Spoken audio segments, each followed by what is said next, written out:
Hey, this is David Alex, and in this video I want to talk about how to hold your pick. How to hold your pick. The topic is half important and half not important. It's important because if holding your pick in a way that gets in the way of your message and the speakers or the audience, meaning that you can't play what you want to play because you're holding your pick in a position that doesn't help you, and it's important. And it's not important in the meaning of there's no rule to it. If you get your message through even without a pick or just holding the pick in your own particular way, then it's not important. It doesn't matter how you hold it. But for beginners and for a starter, what I would suggest is holding the pick between the index and the thumb with your index finger's last joint facing backwards towards yourself, and the pick is in 90 degrees to it, and the thumb holding it down. With this position, if I keep my forearm parallel to the guitar neck, to the neck of the guitar, the point of my pick is in an ideal position to attack the strings. And I have to mention that this is my way. This is only what works for me. It may be different for you or for the guy next door if he plays the guitar, I don't know. So the point is, this is how I do it, and I've seen a lot of ways people using their right hand or even their left hand. The way I do it is my middle ring and pinky are stretched out, so my hand is open. And I've seen, so that's how I play it. It's the pinky is on the body of the guitar. As you can tell, there's a scratch. There's no more gold in here. This is how I do it, and I've seen a lot of players, including El Di Miola, is a fabulous, well, I don't know, jazz fusion, whatever. He can play whatever he wants to play, and he plays with a closed fist.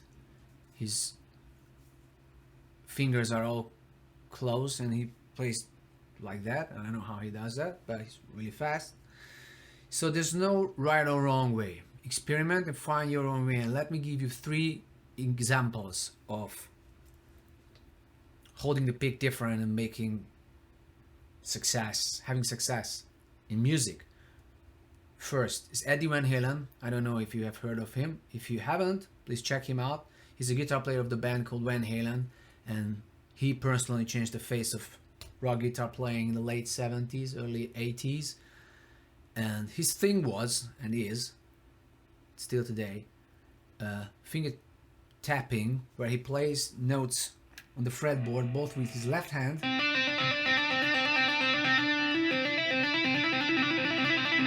and the right hand, index finger. So he developed a style where he keeps his pick between the thumb, middle, and ring finger, like this. I can't even play with them. That's all I can do. But it gives it leaves him with a free index finger to do his magic, and so he can switch between picking and finger tapping fast and easy. He wastes no time doing what I do when I switch to tapping, because it's either I put my pick under the joints of my middle finger, or I leave it between my thumb and index, and I do the finger tapping with my middle finger. It doesn't matter what I do, because what he does is he holds his pick like this, and he's very successful, trust me, and he's super cool. Second player is Steve Morse from the band Deep Purple.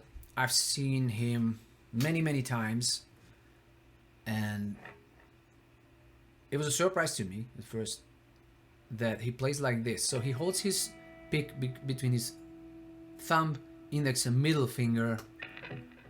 I think it's really solid because 3 fingers holding the pick and he's a monster at alternate picking, and whatever he does, that's his way, and it's working.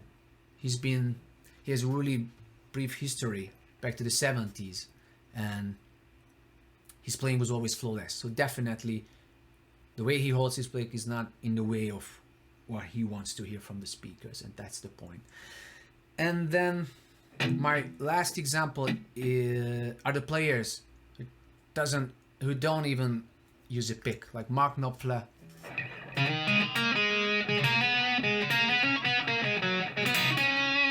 or Richie Kotzen, or so many others. Me personally, I like the sound of it when it comes to solos.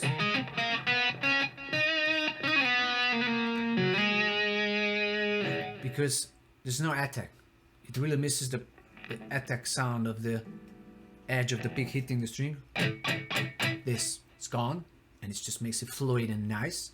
But still, I like to have it for the riffs.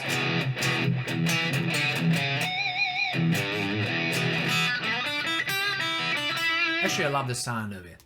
And there's, Richie Kotzen, who is an alien because he plays riffs and solo as everything with only his hands, no picks involved, and his sound is amazing. And he's an amazing musician and a really nice guy. I met him several times again.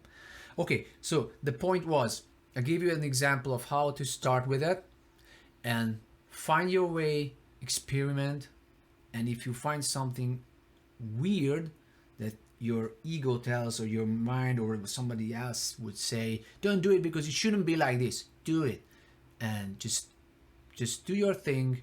And the main point is whatever it takes. If it takes holding the pick like this, do it like this, like this, like this. If you want to put your pick behind your ears to get your message across, just do it. The point is the message, your music, not the pick. Okay, thank you for watching, and next time we're gonna play a bit more. See you soon.